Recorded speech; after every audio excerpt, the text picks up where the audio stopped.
ओम नमो दुर्गाय नमः। प्यारे भक्तों, आप सभी को नवरात्रि के दूसरे दिन की ढेरों शुभकामनाएं। आज के दूसरे दिन माता ब्रह्मचारिणी की पूजा आराधना की जाती है। माता ब्रह्मचारिणी का यह रूप भक्तों को अपनी आध्यात्मिक साधनाओं में प्रगति करने की प्रेरणा देता है।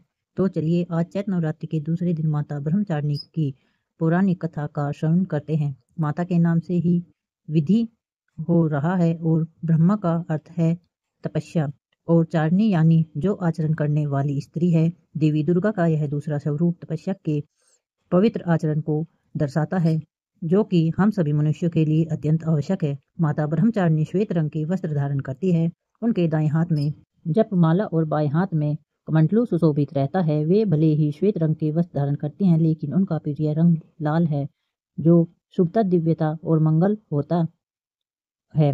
माता शैलपुत्री की कथा में कल हमने श्रवण किया था कि देवी पार्वती पर्वतराज हिमालय और देवी मुनि की पुत्री बनकर उनके घर में अवतरित हुई थी। सभी विद्याओं में पारंगत होने के बाद जब उनके विवाह का समय आया तो नारद मुनि राजा हिमालय को देवी पार्वती के होने वाले वर के विषय में बताने के लिए उनके घर पर आ गए। पर्वतराज हिमालय के घर आए हुए नारद मुनि का नन्ही सी पार्वती से स्वागत सत्कार किया और उस समय नारद मुनि भगवान शिव के गुणगान गाने लगे। महादेव के गुणों को सुनकर देवी पार्वती अत्यंत आकृष्ट हो गई और नारद मुनि ने भी संकेत में राजा हिमालय से कहा कि देवी पार्वती का विवाह भगवान शिव के साथ ही होने वाला है। नारद मुनि की आज्ञा को शिरोधार्य करते हुए राजा हिमालय अपनी पुत्री पार्वती का विवाह भगवान शिव से करवाने की इच्छा से उनके पास जाते हैं। भगवान शिव के पास अपनी पुत्री का विवाह का प्रस्ताव रखते हैं और पार्वती को भगवान शिव की सेवा में समर्पित करते हैं। भगवान शिव माता पार्वती को अपनी सेवा में स्वीकार तो कर लेते हैं, लेकिन उनकी ओर उन्मुख नहीं होते और वे सदैव तपस्या में लीन रहते हैं। और यह देखकर सभी देवतागण चिंतित हो गए। उन्होंने सोचा कि अगर ऐसा ही रहा तो महादेव और माता पार्वती का विवाह कभी नहीं हो पाएगा। इस परिस्थिति को अपनी क्षमता अनुसार सुलझाने के विचार से सभी देवताओं ने निर्णय किया कि वे कामदेव को महादेव की तपस्या भंग करने के लिए वहां भेजेंगे। जब कामदेव भगवान शिव की तपस्या को तोड़ने के लिए वहां पर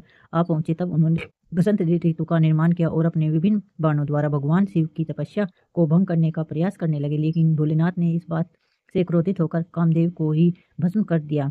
इस प्रसंग के बाद देवी पार्वती के लिए महादेव को प्रसन्न करना और भी कठिन हो गया और तब मुनिराज नारद मुनि ने भी पार्वती जी को कठोर तपस्या करके भगवान शिव को प्रसन्न करने का सुझाव दिया। उस समय उन्होंने भगवान शिव के पंचाक्षर मंत्र का जाप करने के लिए कहा और अब देवी पार्वती ने दृढ़ निश्चय कर लिया कि चाहे कुछ भी हो जाए वे महादेव को अपने पति के रूप में अवश्य पाकर रहेंगी।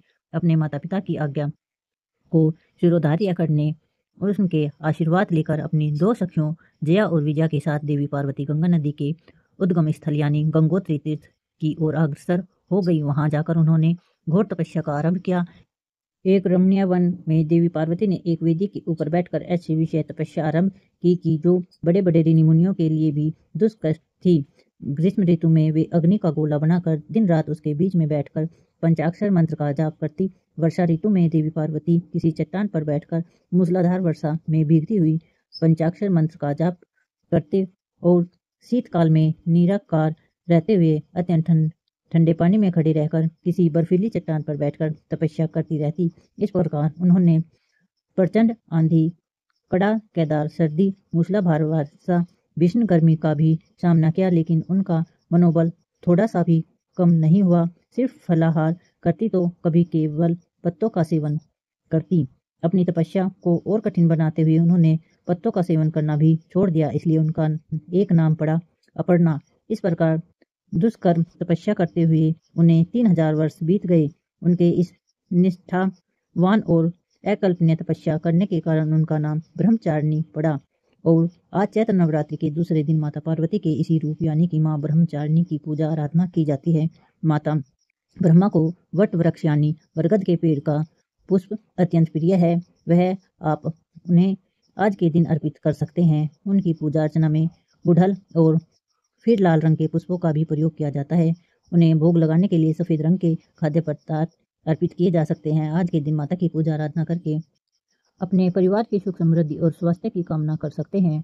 उसके साथ साथ अपने आध्यात्मिक जीवन में आगे बढ़ने के लिए उनके जैसे दृढ़ निश्चय हमें प्राप्त हो ऐसी प्रार्थना कर सकते हैं। दिव्य ब्रह्मचारिणी को समर्पित एक दिव्य मंदिर काशी में गंगा जी के किनारे बालाजी घाट पर स्थित है। नवरात्रि के दूसरे दिन देश भर से सभी श्रद्धालु इस मंदिर में आते हैं और माता ब्रह्मचारिणी का दर्शन करते हैं, अपने जीवन को धन्य बनाते हैं। ऐसा माना जाता है कि जो भी देवी के इस स्वरूप की आराधना करते हैं उन्हें साक्षात पर ब्रह्मा की प्राप्ति होती है। उनके दर्शन मात्र से श्रद्धालु को यश और कीर्ति प्राप्त होती है। माता ब्रह्मचारिणी एक साधक को अपने साधना में आगे बढ़ने के लिए शक्ति प्रदान करती है और इसलिए जो भी भक्त अपनी आध्यात्मिक साधना में अग्रसर होना चाहता है उन्हें चैत्र नवरात्रि के आज के दूसरे दिन माता ब्रह्मचारिणी की विशेष पूजा आराधना करनी चाहिए और उनसे अपनी आध्यात्मिक साधना में दृढ़ निश्चय के साथ आगे बढ़ने के लिए प्रार्थना करनी चाहिए।